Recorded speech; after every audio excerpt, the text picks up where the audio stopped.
अस्सलाम वालेकुम दोस्तों, पाकिस्तान ने साउथ अफ्रीका के खिलाफ ट्राई नेशन सीरीज़ में अपने दूसरे मैच के लिए प्लेइंग 11 अनाउंस कर दी है और सरप्राइज चेंजेस हैं। टेक्निकली 2 चेंजेस हैं, मगर एक चेंज के ऊपर मैं सरप्राइज हूँ। मुझे लगता है कि शायद वो पैनिक बटन दबाया पाकिस्तान क्रिकेट टीम के अंदर, और जिस खिलाड़ी को हटाया गया है, अभी 1 माह पहले उनकी बहुत तारीफ हो रही थी और अब आपने ऑल ऑफ सडन एक मैच के बाद आप उनको ड्रॉप कर रहे हैं। यानी साउथ अफ्रीका के एक वनडे मैच के उन्होंने बड़ी ज़बरदस्त इनिंग खेली थी, तेज़ 50 की थी। हमें लगा कि चलें ठीक है, हमें एक नया क्रिकेटर मिला है जो कि तेज़ भी खेल सकता है, और उसके बाद एक आधे मैच में नाकामी और हमने उनको साइड पे बिठा दिया और उनकी जगह पर हमने एक और बल्लेबाज को शामिल कर लिया। वो भी टेक्निकल अच्छे बल्लेबाज, इसमें कोई शक नहीं, मगर दोनों का आप डोमेस्टिक रिकॉर्ड भी आप उठा के देख लीजिए तो आपको लगेगा कि जिसको निकाला है उसका डोमेस्टिक रिकॉर्ड ज़्यादा बेहतर है। और एक अल्टीमेट चेंज थी कि हारिस श्रॉफ नहीं खेल रहे थे। मैं एक्सपेक्ट कर रहा था कि हारिस श्रॉफ की जगह पर आकिफ जवेद आएंगे, बट टीम ने समझा कि नहीं, हसनैन को ही खेलना चाहिए। और टेक्निकली वैसे हसनैन की जगह इसलिए बनती है कि आपने ऑलरेडी स्क्वाड के अंदर हसनैन को रखा है और आपने अल्टरनेट के तौर के ऊपर आप आकिफ जवेद को लेके आए। तो ऐसे में अगर आप हसनैन को नज़रअंदाज करते हैं और आकिफ जवेद को खिलाते हैं तो फिर बात बनेगी कि आपने ऑलरेडी 4 जो पेसर आपने अनाउंस किए थे उसमें से आपने एक पेसर को बैठा दिया है और आकिफ जवेद जो अल्टरनेट के तौर पर आए थे आपने उनको कैसे खिला दिया। तो इसलिए मुझे लगता है कि टीम मैनेजमेंट ने आकिफ जवेद को प्लेइंग 11 में शामिल नहीं किया, मोहम्मद हसनैन को हारिस रऊफ की जगह पे प्लेइंग 11 में शामिल कर दिया है। अब जिस बल्लेबाज का मैं जिक्र कर रहा हूँ वो है कामरान गुलाम। उनको ड्रॉप किया गया है और उनकी जगह पर साउथ शकील को शामिल किया है। आपको याद होगा जब पहला मैच था, मैंने आपको उस वक्त भी बोला था कि बहुत से लोग साउथ शकील की बात कर रहे हैं कि आप ना खुशदिल को निकाल दो या तैयब ताहिर को निकाल दो, साउथ शकील को ले आओ। मैं उस वक्त भी एक पॉइंट कहता था कि भाई साउथ शकील पहले 4 में से किसी नंबर पर खेल सकता है। चौथे नंबर पे कप्तान रिजवान खेलते हैं, वो तो ज़ाहिर है जगह उनकी अपनी है, वहाँ पे साउथ शकील नहीं खेलेंगे।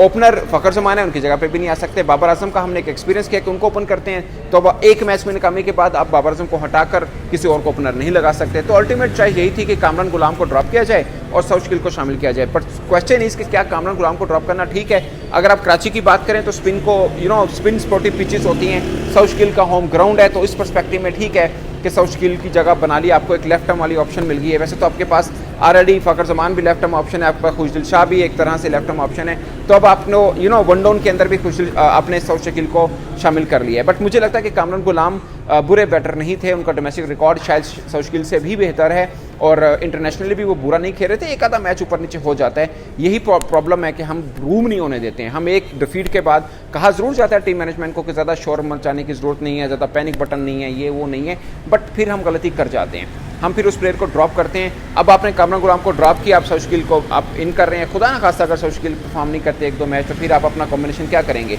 मेरा पॉइंट ये है कि आपने 3 सीरीज़ जीती, उसके अंदर आपने कामरान गुलाम को खिलाया। अब आपको टेक्निकली तो एक चेंज करनी थी ना कि फ़खर जमान नहीं है, सॉरी साइम नहीं है, उनकी जगह फ़खर जमान खेल रहे हैं, बाकी तो वही टीम बननी थी। बट अब आपने साइम अयूब की जगह पे फ़खर आ गए, अच्छी चेंज है, मतलब फ़खर को आना ही था। बट कामरान गुलाम जो आपकी जीती हुई टीम का हिस्सा थे, आपने उनको ड्रॉप करके आपने फिर साउथ शकील को ले आया। Nothing against south Shakeel, he is a good batsman, but अगर इतने अच्छे बैट्समैन थे तो आपने 3 सीरीज़ में किसी एक में भी क्यों नहीं खिलाया उनको? ये एक बहुत बड़ा क्वेश्चन मार्क है। और साफ है कि पाकिस्तान टीम मैनेजमेंट भले कह ले कि हम पैनिक में नहीं हैं, पैनिक बटन तो दबा है कि आप एक हार के बाद पहले आपने ऑलरेडी 4 चेंज की, फिर एक हार हुई, उसके बाद फिर 2 चेंज कर दिए, जिसमें से एक आपकी मजबूरी है, इसमें कोई शक नहीं है कि हारिस रऊफ इंजर्ड हुए और उनकी जगह के ऊपर आपने मोहम्मद हसनैन को शामिल किया, अगरचे ऑल्टरनेट के तौर पर आकिफ जवेद को हम लेके आए हैं। But point is Haris Rauf champions trophy के लिए टीम का हिस्सा होंगे। बहुत से लोग सवाल पूछ रहे थे कि हारिस रऊफ क्या चैंपियंस ट्रॉफी से भी बाहर हो गए? एट द मोमेंट जो पीसीबी की प्रेस रिलीज़ है उसके मुताबिक हारिस रऊफ चैंपियंस ट्रॉफी के लिए अवेलेबल है और तब तक वो मुकम्मल फिट हो जाएंगे। जस्ट ये ट्राई नेशन सीरीज़ की जो 2 मैचेस, अगर पाकिस्तान कल का मैच जीत जाता है, लाइक अफ्रीका से जीत जाता है और फाइनल खेलता है, तो इन 2 मैचेस के लिए अवेलेबल नहीं है, जबकि 19 को जो पाकिस्तान ने न्यूजीलैंड के खिलाफ मैच खेलना उसके लिए वो अवेलेबल है और इंडिया और आगे चैंपियंस ट्रॉफी पूरे के लिए वो अवेलेबल हैं। तो जैसे ट्राई नेशन सीरीज़ खत्म हो जाएगी, आकिफ जवेद फिर टीम से हट जाएंगे और हारिस रऊफ जो हैं वो टीम को ज्वाइन कर लेंगे। तो सीन ये है एक्चुअली में।